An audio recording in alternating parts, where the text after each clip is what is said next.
Work, it's what we spend most of our lives doing. Waking up early, commuting, sitting, producing, performing.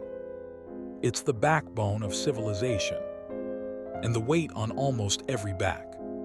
We work to live, and yet, so often, it feels like living to work. Why is that? Why do we hate working? Let's go back to the beginning. Before offices, before factories, before time cards, there was survival. Early humans didn't work in the way we understand it. They hunted, gathered, built shelters, cared for their tribes. Their labor was direct. Effort had an immediate purpose: food, safety, warmth, connection. There was no middleman between action and reward. Anthropologists estimate that hunter-gatherers worked, on average, around 4 to 6 hours a day. The rest of the time was rest, storytelling, ritual, and play. They were not lazy. They were efficient. Work ended when need ended. Then came agriculture. For the first time, humans stayed in one place. We planted, harvested, stored. We invented the concept of surplus, and with it, ownership. Work became cyclical, predictable, necessary. But it also became endless. When the land belonged to someone, so did your labor. Civilization brought hierarchy. Hierarchy brought obligation. Obligation brought exhaustion. And slowly something shifted. Work stopped being what we did. It became who we were. Fast forward to the Industrial Revolution. Machines multiplied productivity, but they also multiplied hours. Factory life divided time into strict slices. Work, rest, repeat. For the first time in history, millions of people worked not for themselves, but for wages. Karl Marx called this alienation.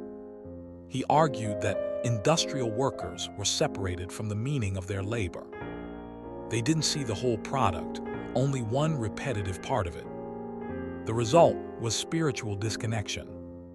Work became something done to us, not something we create. Modern psychology supports this. Humans crave autonomy, the feeling of control over their actions.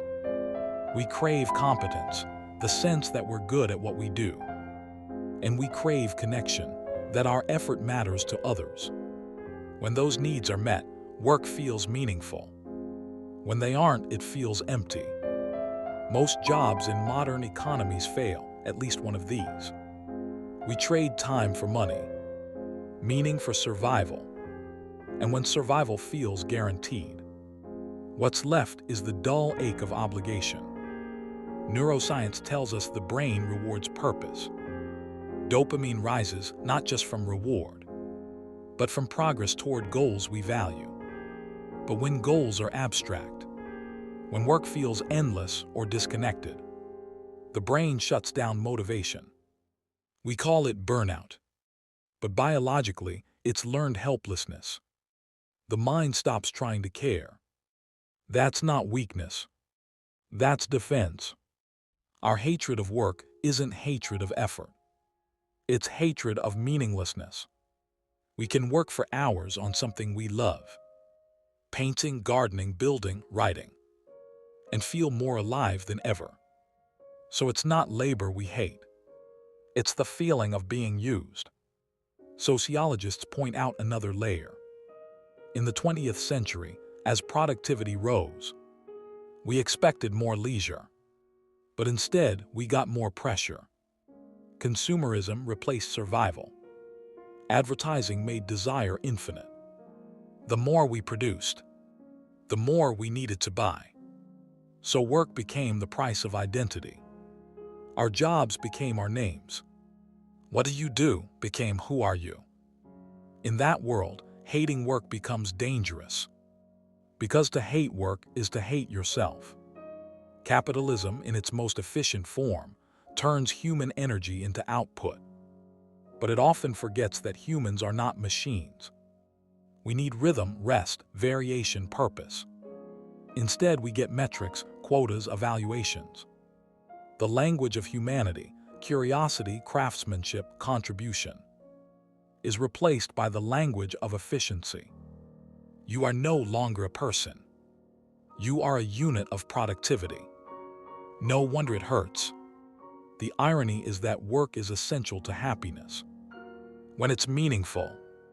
Mihaly Csikszentmihalyi, the psychologist who studied flow, found that people are often happiest while working, when the task is challenging but possible, when attention merges with action. But most jobs are not designed for flow. They are designed for control, to measure, to monitor, to extract. Flow dies in the shadow of surveillance. So we sit in offices and dream of weekends, feeling guilty for counting the hours. Technology promised freedom, automation, remote work, flexibility. But it also blurred boundaries. The workplace followed us home. Emails at midnight, Slack messages at dinner. We are always working, even when we are off. Our ancestors worked to live. We work to stay connected to systems that no longer sleep.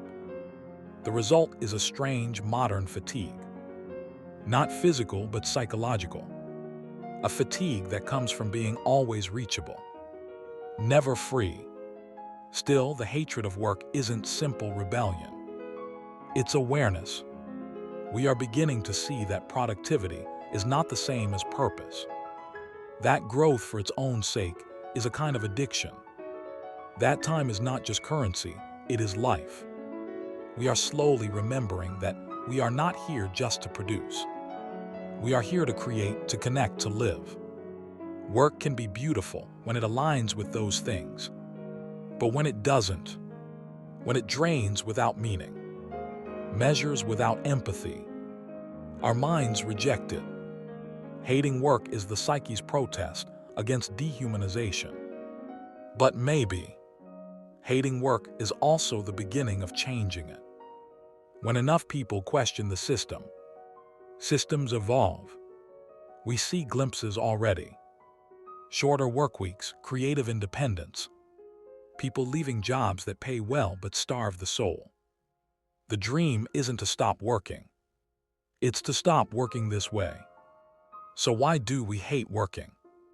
Because we were not designed for endless tasks detached from meaning. Because the brain rebels against obligation without purpose. Because modern work often serves profit before people. And maybe because deep down, we know that our time, our one real possession, was never meant to be a transaction. We don't hate effort. We hate emptiness. We hate seeing our hours consumed by goals we don't believe in. We hate forgetting why we started. The problem is not work. The problem is what work became. And maybe the next revolution won't be industrial or digital, but emotional, a redefinition of what it means to spend a life. Until then, we wake up, we log in, we work, but somewhere in the back of the mind, a small voice whispers the oldest question of all. Not what do you do, but why?